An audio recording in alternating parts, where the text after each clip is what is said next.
चला जाए। प्रश्न यह है कि डोमेस्टिक वायलेंस के प्रति पॉजिटिव एटीट्यूड क्यों पाया जाता है? सारी बात है। और एक बड़ा इशू ये है कि डोमेस्टिक वायलेंस के प्रति नेगेटिव एटीट्यूड को पैदा करने के लिए क्या किया जाना चाहिए ताकि डोमेस्टिक वायलेंस रुक जाए? रीजन क्या है? डोमेस्टिक वायलेंस के प्रति पॉजिटिव एटीट्यूड का कारण क्या है? हमेशा ध्यान दो इस बात को। हमेशा पहला जो मेन रीजन है वो लैंगिक रूढ़िवादिता है। और लैंगिक रूढ़िवादिता के कारण महिलाओं को बौद्धिक रूप से कमजोर माना जाता है। और जिसे बौद्धिक रूप से कमजोर माना जाता है उसे अनुशासित करने के लिए कई बार हिंसा का सहारा लिया जाता है। इसलिए हमेशा ध्यान दो इस बात को। पहली बात क्लियर। दूसरी चीज बात करें,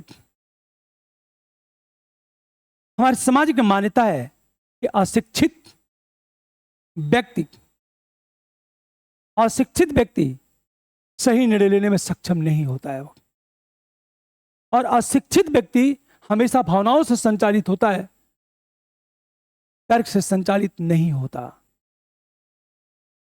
महिलाएं भी अशिक्षित, समानता।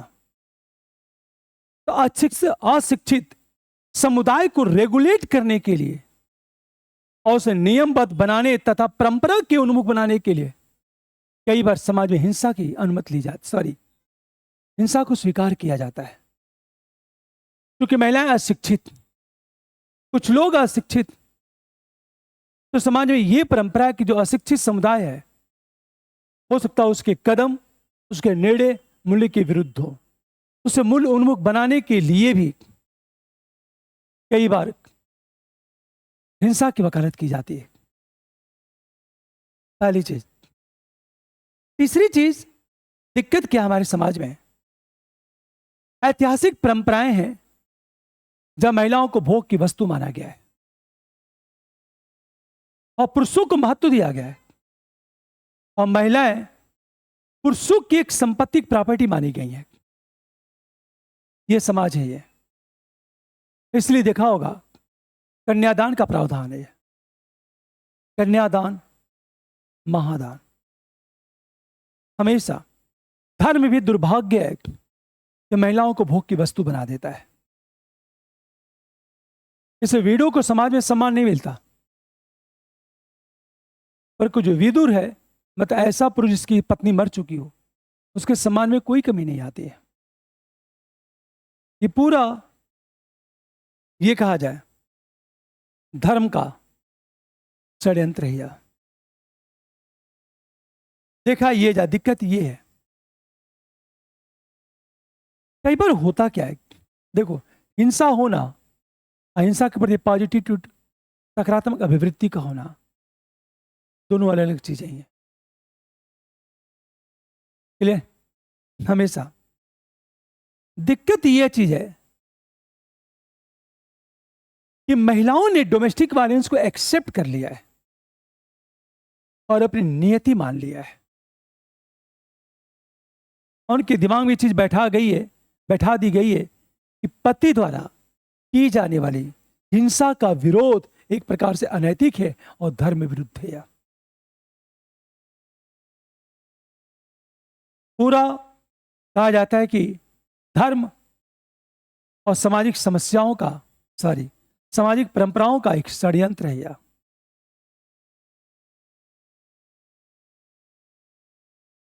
ये बात समझ में आ रही? देखो, अब ये स्थिति होती है। अंत में देखा ये जाए,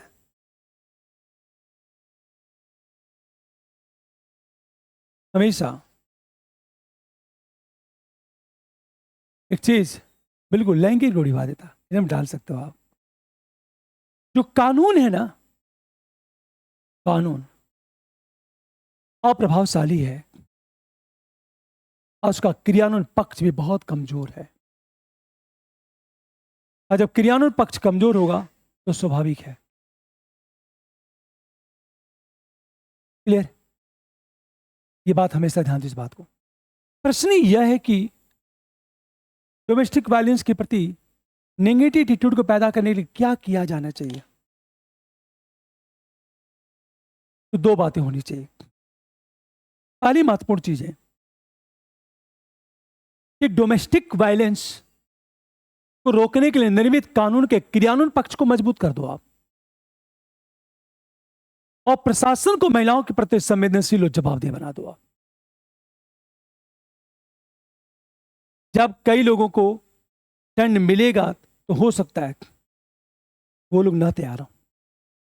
दूसरी चीज, महिलाओं के एजुकेशन को प्रमोट किया जाए,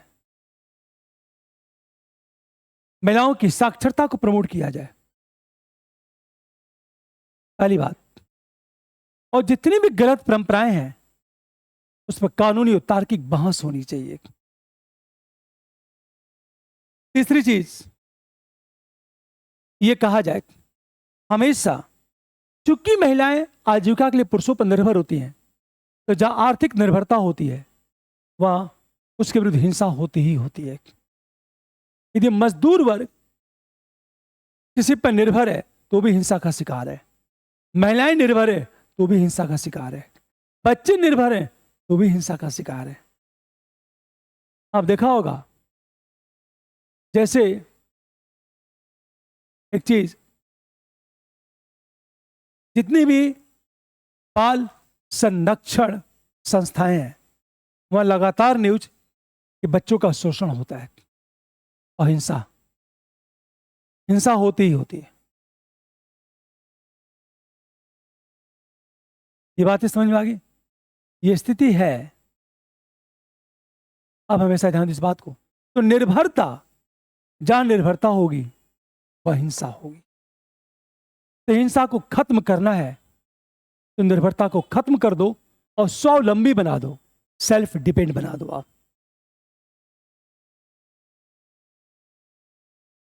ये बात समझ में आ गई? अब हमेशा ध्यान दो इस बात को।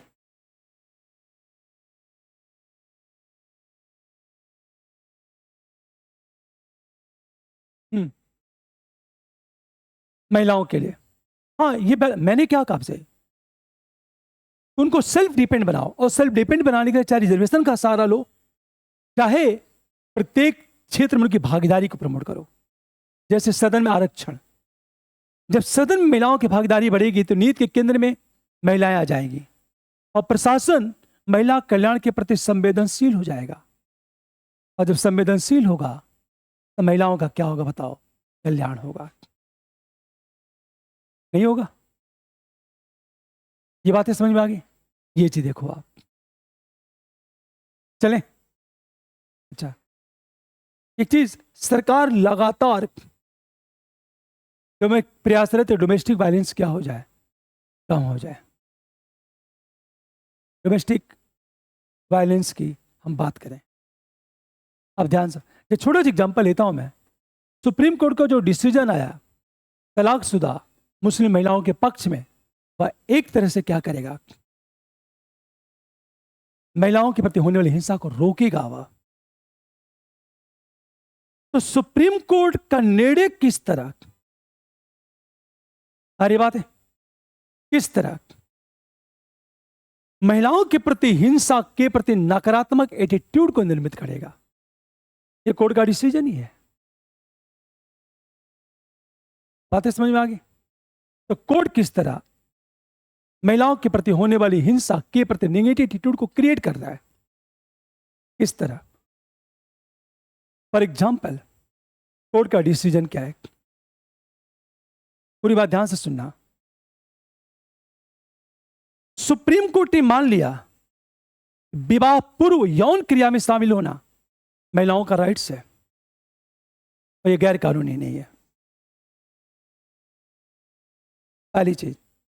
नंबर 2, आईपीसी की धारा 497 की बात करें, सुप्रीम कोर्ट ने कहा कि महिलाएं पुरुषों की प्रॉपर्टी नहीं है, ये कोर्ट का डिसीजन है। तीसरी बात, आपने देखा होगा सुप्रीम कोर्ट ने विशाखा गाइडलाइन जारी की और विशाखा गाइडलाइन वर्किंग प्लेस पर महिलाओं की सिक्योरिटी के लिए, ये कोर्ट का डिसीजन। नंबर 4, 3 तलाक की प्रथा को सुप्रीम कोर्ट ने, इलाहाबाद हाई कोर्ट ने महिलाओं की गरिमा के विरुद्ध माना और समान नागरिक संहिता के संदर्भ में कोर्ट लगातार डिसीजन दे रहा है। ये सारे कोर्ट का डिसीजन कैसे हिंसा के प्रति नेगेटिव एटीट्यूड क्रिएट करेंगे। और हाल में तलाकशुदा मुस्लिम महिलाओं को राइट्स दे दिया। और सबसे बड़ी चीज, महिलाओं को न्याय दिलाने के लिए या उनके प्रति होने वाली हिंसा के प्रति नेगेटिव एटीट्यूड को पैदा करने के लिए सुप्रीम कोर्ट ने क्या किया, अनुच्छेद 361 के खंड 2 के तहत राज्यपाल को मिले विशेषाधिकारों की समीक्षा की बात कर दी सुप्रीम कोर्ट ने। ये कोर्ट का डिसीजन है यह। तो कोर्ट कैसे, न्यायालय कैसे महिलाओं के प्रति होने वाली हिंसा के प्रति एक नेगेटिव एटीट्यूड क्रिएट कर रहा है। 4-5 डिसीजन ध्यान देना। पहला डिसीजन क्या था, जब महिला ने क्या कहा, वेस्ट बंगाल के राज्यपाल पर महिला के साथ दुर्व्यवहार का आरोप, यही तो होता है। उसको राइट्स अनुच्छेद 361 के तहत कोर्ट ने क्या कहा, हम इसकी समीक्षा करेंगे। ये अपने आप में बहुत बड़ा डिसीजन है ये। तो 361 के तहत जो विशेषाधिकार प्राप्त था और विशेषाधिकारों के आड़ में जो महिलाओं के विरुद्ध हिंसा की जाती तब उस पर रोक लग जाएगी। कोर्ट का डिसीजन। 3 तलाक पर कोर्ट का डिसीजन। तलाकशुदा महिलाओं को 3 कोर्ट का decision. Uniform civil code court का डिसीजन। आईपीसी की धारा 497 को अवैध घोषित करना और कहा कि महिला पत्नियां पति की प्रॉपर्टी नहीं है। क्लियर। विवाह पर यौन संबंध उनका राइट्स। और बड़ा इश्यू ये कि सुप्रीम कोर्ट ने सुरक्षित गर्भपात के संदर्भ में अपना सकारात्मक निर्णय दिया है। मेरी बात समझ में, ये सब के सब क्या करेगा, वो हो जाएगा। वो सरकार देनी है कोर्ट में। कोर्ट, सरकार ने क्या क्या अलग चीज है, कोर्ट की बात हो रही है। सुप्रीम कोर्ट का निर्णय कैसे हिंसा के प्रति नेगेटिव एटीट्यूड क्रिएट कर रहा है, वो कोर्ट। बात चले, हमेशा फर्स्ट की बात करें। भारतीय समाज में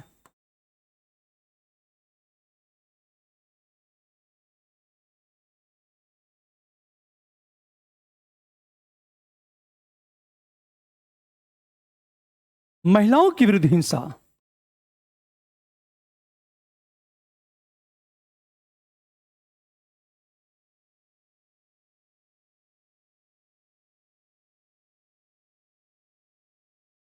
शिष्टाचार के रूप में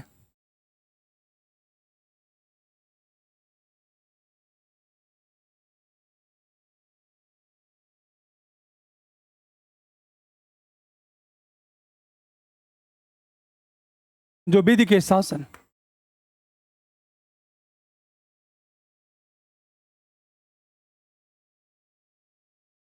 एवं अनुच्छेद 21 का उल्लंघन है।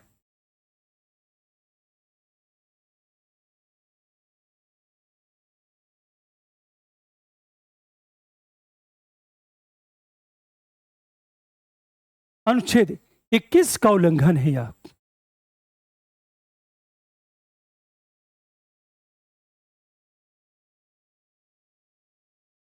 क्लियर।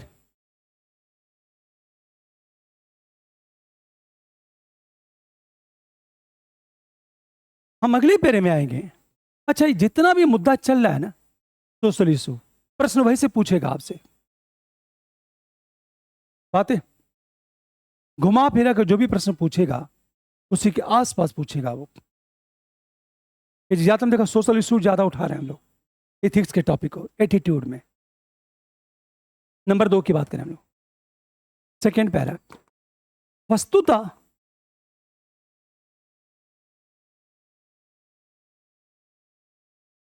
महिलाओं के विरुद्ध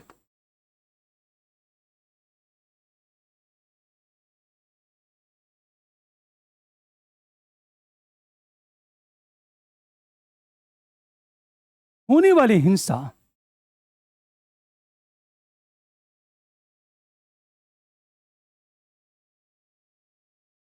सकारात्मक अभिवृत्ति पाई जाती है।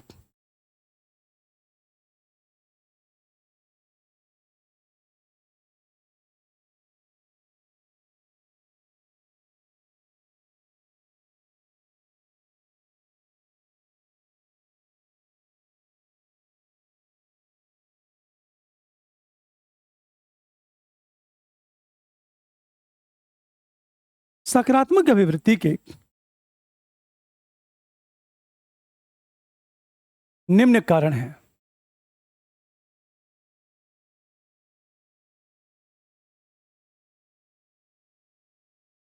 निम्न कारण है। नंबर 1 की बात करें हम लोग,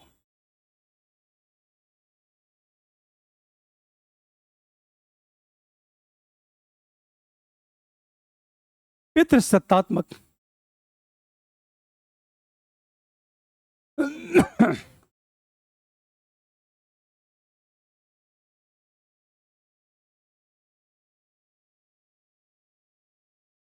लैंगिक रूढ़िवादिता,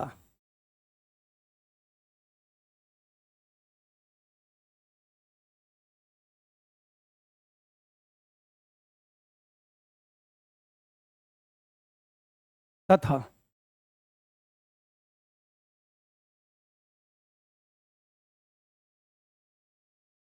महिलाओं को विवेकहीन मानना।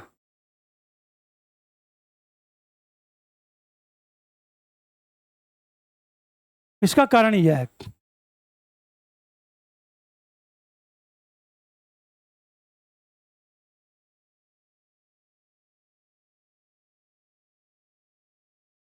सारी बात है। नंबर 2 की बात करें हम लोग,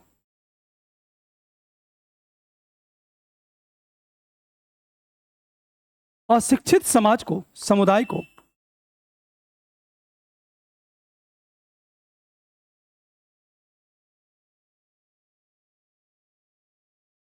अनुशासित एवं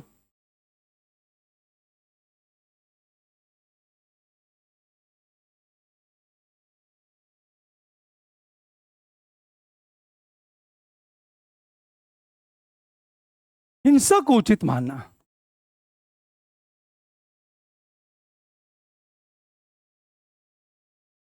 महिलाएं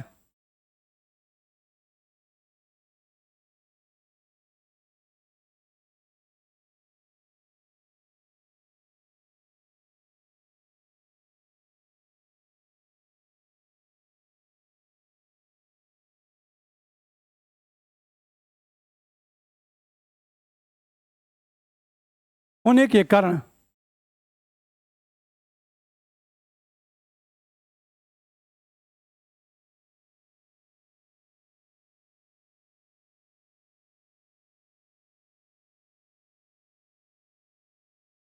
हिंसा का विरोध न होना।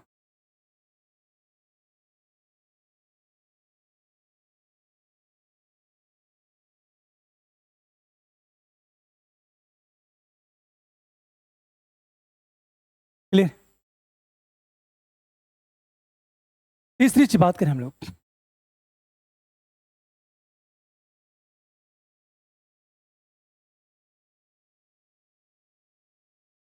ऐतिहासिक परंपरा के तहत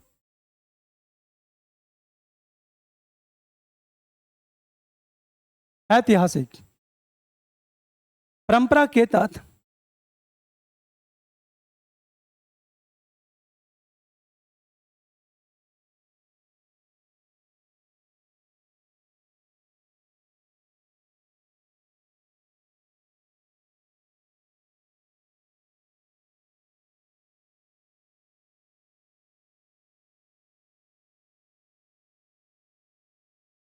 महिलाओं को लायबिलिटी माना।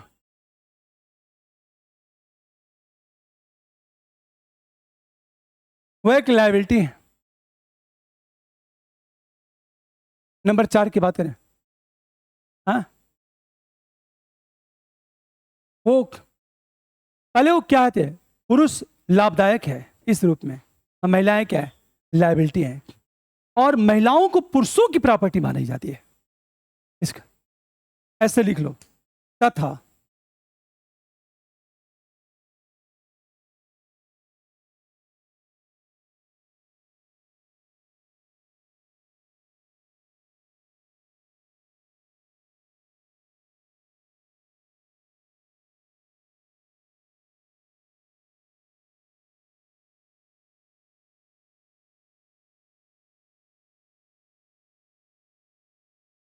कन्यादान को महत्व।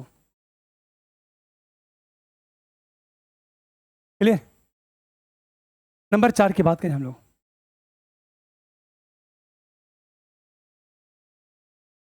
पुरुष प्रॉपर्टी है, महिलाएं लायबिलिटी है, तथा महिलाओं को पुरुषों की प्रॉपर्टी मानी जाती है, तथा कन्यादान को महत्व दिया जाता है। नंबर 4,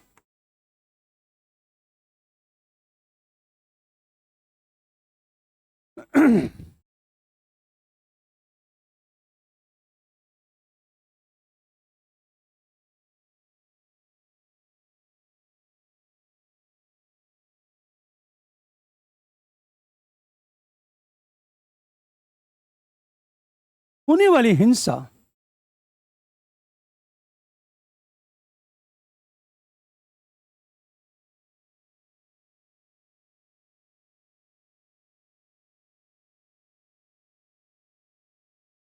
निर्मित कानून का क्रियान्वयन पक्ष कमजोर।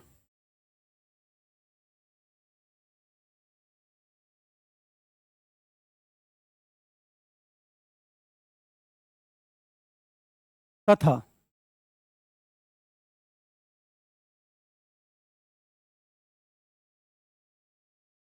वैवाहिक बलात्कार की सामाजिक स्वीकार्यता।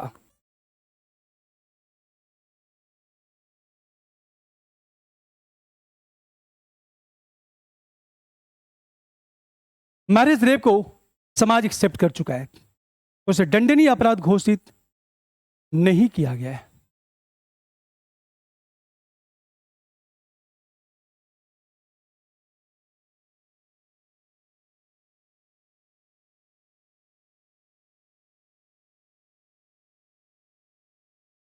अरे बात है। अगली बात, समाज में विधवा को अभिशाप मानना।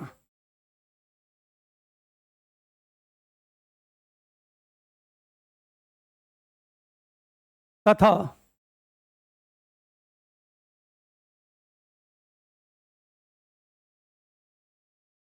पति परमेश्वर की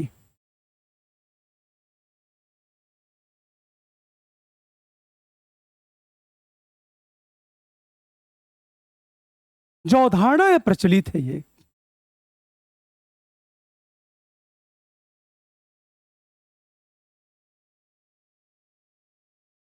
नहीं, हमेशा ध्यान दो इस बात को।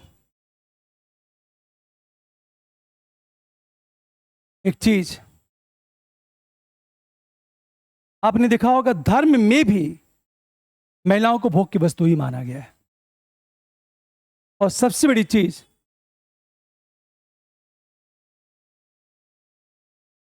आजीविका के लिए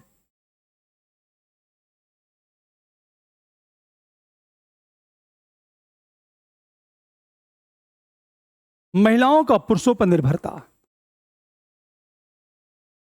आजीविका के लिए महिलाएं पुरुषों पर निर्भर हैं, और जहां निर्भरता होगी वह हिंसा होगी।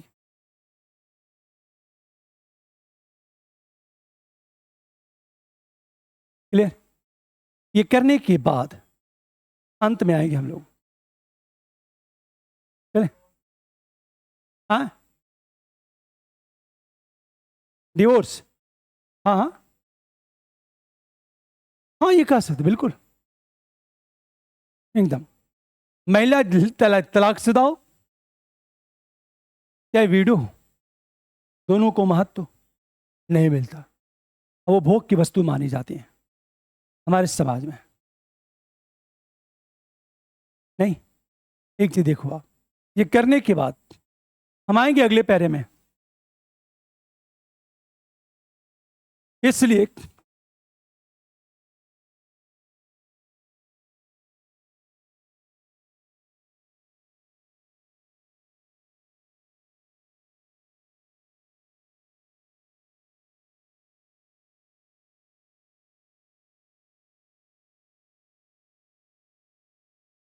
रोकने के लिए निर्मित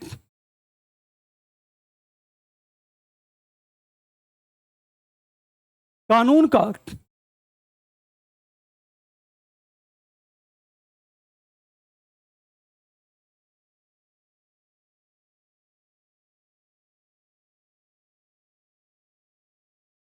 अतः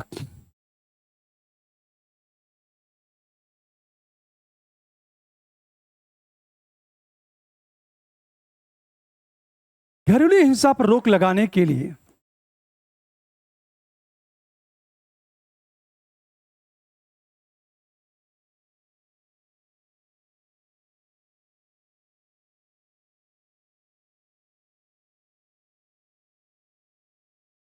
नकारात्मक अभिवृत्ति का निर्माण आवश्यक है।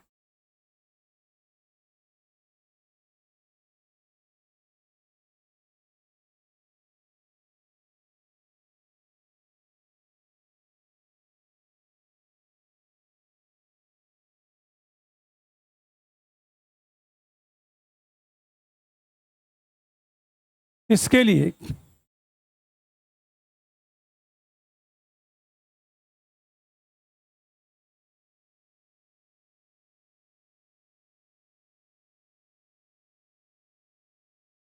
क्या क्या करना होगा?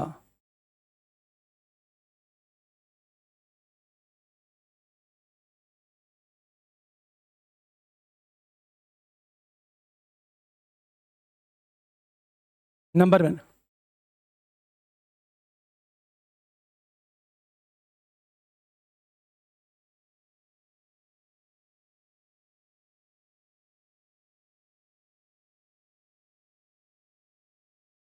लैंगिक समानता के संदर्भ में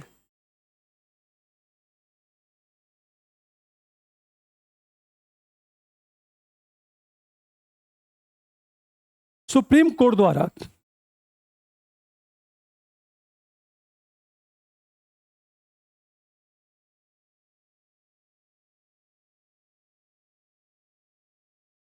क्रियान्वयन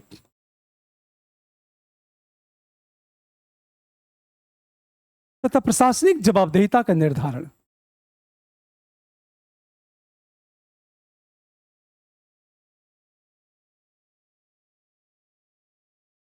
जो प्रशासनिक जवाबदेहिता है उसका निर्धारण करना होगा।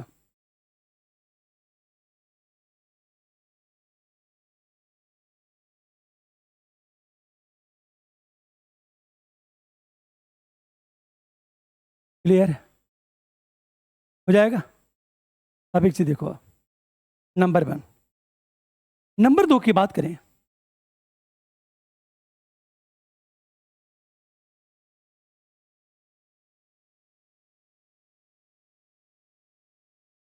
प्रत्येक संस्था में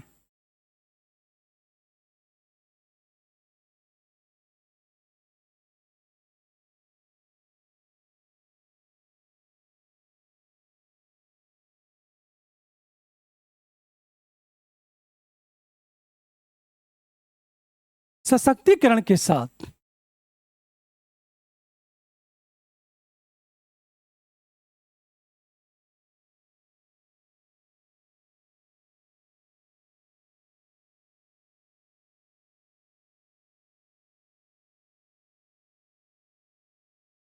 आर्थिक निर्भरता को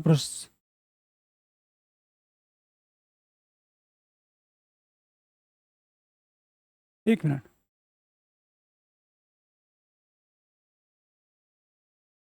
स्वतंत्रता को प्रोत्साहन।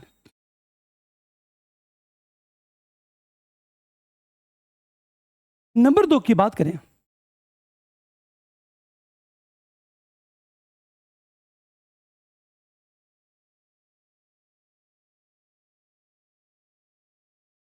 धर्म समाज के स्तर पर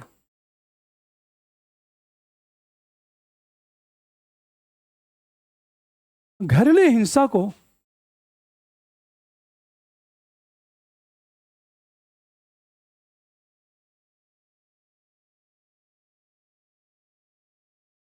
धर्म के विरुद्ध घोषित करना,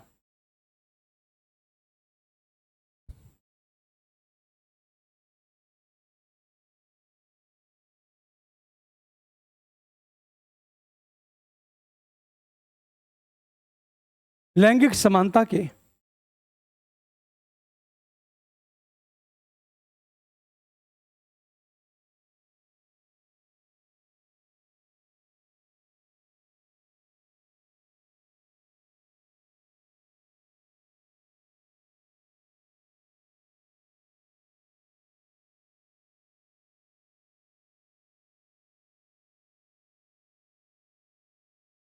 उदाहरण के रूप में प्रस्तुत करना।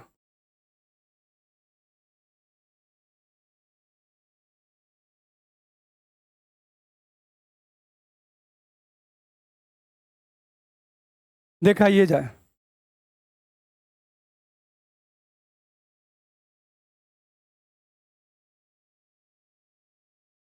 चलें,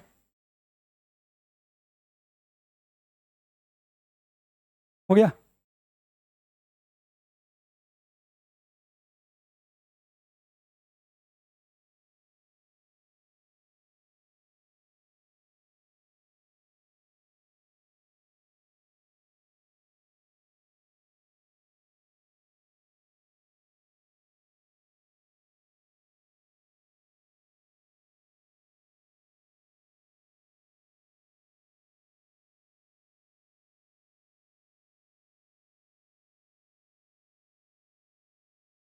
रूढ़िवादी सामाजिक परंपरा पर तार्किक एवं कानूनी बहस के साथ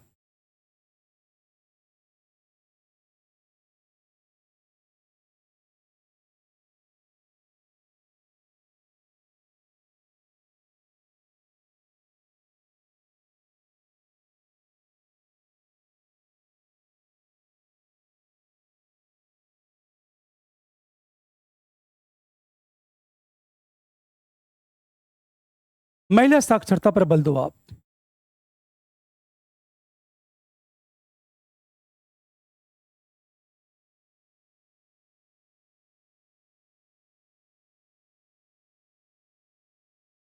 क्लियर। और एक चीज,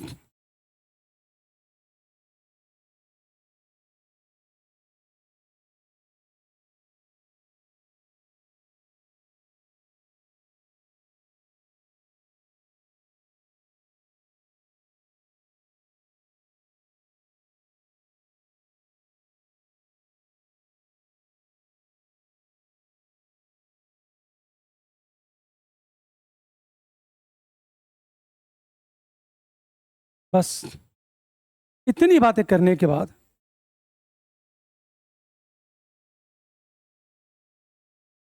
आंसर को क्लोज कर देंगे। आप देखो,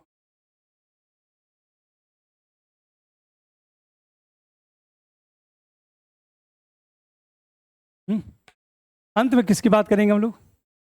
निष्कर्ष की बात करेंगे। और निष्कर्ष में क्या चलेगा? निष्कर्ष की बात करेंगे और निष्कर्ष में क्या चलेगा? देखो, वस्तुतः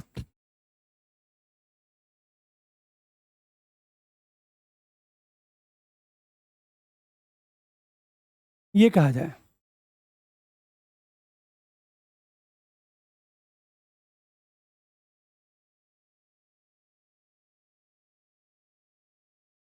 अनुशासित,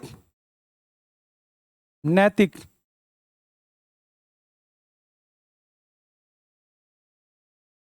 निर्माण के लिए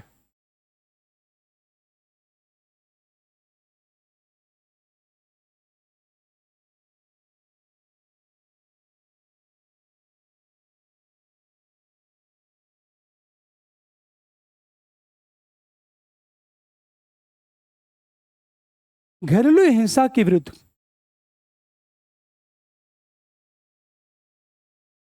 शैक्षिक, पारिवारिक,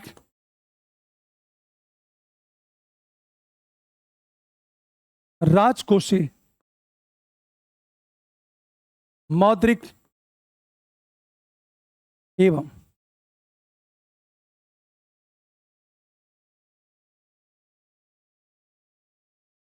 प्रशासनिक स्तर पर प्रयास की आवश्यकता है।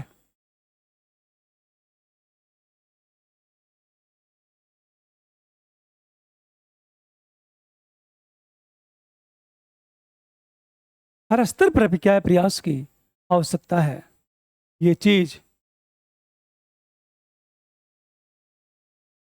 आगे हम बात करें।